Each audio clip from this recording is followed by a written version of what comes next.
अस्सलाम वालेकुम सब कैसे। इंग्लिश के टोटल 26 लेटर्स हैं, लेकिन इन 26 लेटर्स की जो टोटल साउंड्स हैं that are we do not introduce all of these sounds.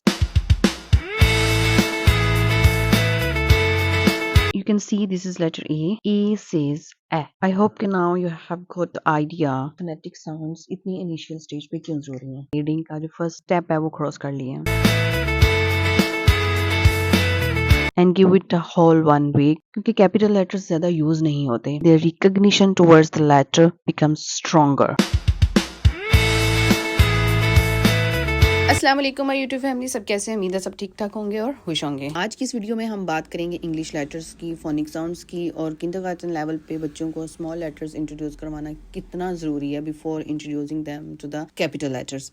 उसके बाद हम बात करेंगे फोनेटिक साउंड्स की। उसके बाद हम इस वीडियो में कवर करेंगे कि what is the concept of 4 lines. Let's start the video. English के टोटल 26 लेटर्स हैं, लेकिन इन 26 लेटर्स की जो टोटल साउंड्स हैं दैट आर 44. लेकिन किंडरगार्टन में इनिशियल स्टेजेस में, इनिशियल ईयर्स में, specifically in their play group, we do not introduce all of these sounds. We introduce only 26 phonetic sounds to the students so that they can remember them. Now let's see all the letters and their phonetic sounds one by one. This is how we can introduce the letters and the sounds to the students. You can see this is letter A. I'll give you an example and then we start with that rhythm. This is letter A. A says A. This is the one way. Another way you can say this is letter A. And the sound of letter A is A. Or you can simply say, show the letter, the flashcard of the letter and say A, A.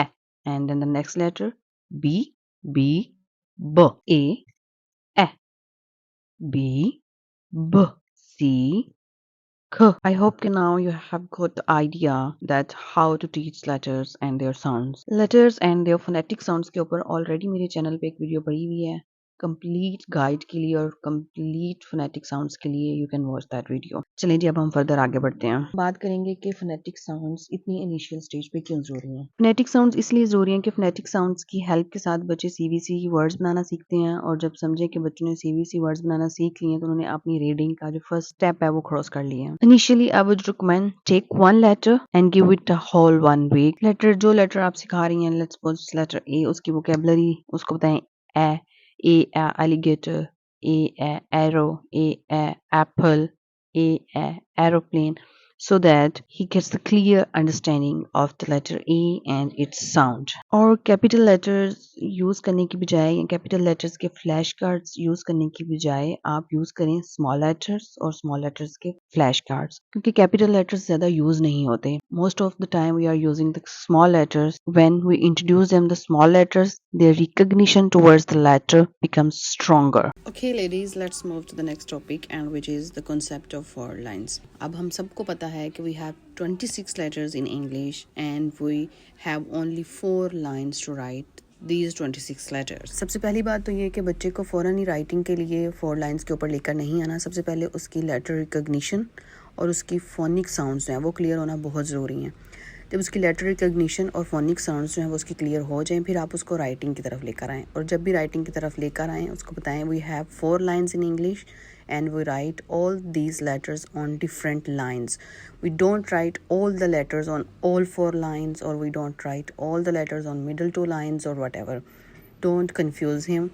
Just give him a clear instructions. जितनी ज़्यादा आपकी instructions clear होती हैं उतना ज़्यादा बच्चे का जो आउटपुट है वो बेहतर और बेहतरीन होता है. अच्छा, बहुत सारे जो लर्निंग इन्वायरमेंट्स हैं उनमें डिफरेंट राइटिंग स्टाइल यूज़ होता है. कुछ एनटीपी प्रिकर्सिव यूज़ करते हैं, कुछ सिंपल कैलबरी वगैरह जो है वो यूज़ करते हैं, न्यू रोमन जो है वो यूज़ करके तो बच्चों को बेसिक राइटिंग जो है वो सिखा देते हैं. अच्छा, इसी तरह कुछ स्कूल्स में फोकस किया जाता है कि लेटर सी के ऊपर बहुत ज़्यादा फोकस किया जाता है कि बच्चे को लेटर सी लिखना आए, क्योंकि इंग्लिश में बहुत सारे अल्फ़ाबेट्स ऐसे हैं जिनकी जो बेस है वो लेटर सी से लिंक करती है. तो इसलिए इस चीज़ को मद्देनजर रखते हुए लेटर सी पे फोकस किया जाता है कि अगर बच्चा लेटर सी लिख सकता है तो वो दूसरे लेटर्स जो है वो भी आसानी से लिखना सीख सकता है. These are the 4 lines that we use to write letters A to Z. Line number 1 is said to be the line number 1. Middle 2 lines are called as the middle 2 lines, and the last line is the bottom line. English language के 26 alphabets जो हैं वो इन्हीं 4 lines के ऊपर divided हैं. Some of them we write on the top 3 lines, some of them we write on the middle 2 lines and some of them we write on the below 3 lines. इसी writing और formation pattern को मद्देनजर रखते हुए 26 alphabets को 3 kinds of letters में divide किया जाता है. टॉप 3 लाइंस पे हम लेटर्स लिखते हैं, उनको हम स्काई लेटर्स कहते हैं, और जो मिडल 2 लाइंस पे लिखते हैं उनको ग्रास लेटर्स कहते हैं, और जो लेटर्स बॉटम 3 लाइंस पे लिखते हैं उनको कहते हैं root letters. Sky letters, root letters और ग्रास लेटर्स के ऊपर प्रॉपर एक वीडियो ऑलरेडी जो है मेरे यूट्यूब चैनल पे पड़ी हुई है, आप कंप्लीट गाइड के लिए वो देख सकते हैं.